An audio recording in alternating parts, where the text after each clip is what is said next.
دوستان عزیز، مراجعه کننده محترمون اومدن با مشکل گرم شدن ماشین و اینکه فنشون مثل سابق کار نمیکنه. میگه من تو ترافیک بودم قبلا فن میزد، بر فرض مثال فن 1 دقیقه خاموش میشد، الان گاهم میبینم 2 دقیقه 3 دقیقه طول میکشه تا خاموش بشه.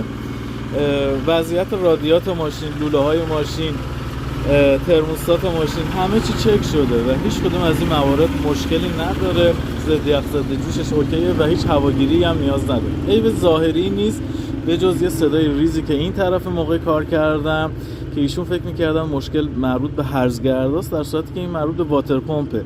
این مورد تو همون به حالتی داره دیده میشه که حتی ماشین کوچکترین قطره آبی هم کم نمیکنه. بخاری ولرمه وقتی درجا کار میکنه و وقتی که ماشین گاز میده بخاری میاد روی گرمای طبیعی. ما بعد از تعویض واتر پمپ این ایرادا رو بهتون نشون میدیم که این به علت سایدگی و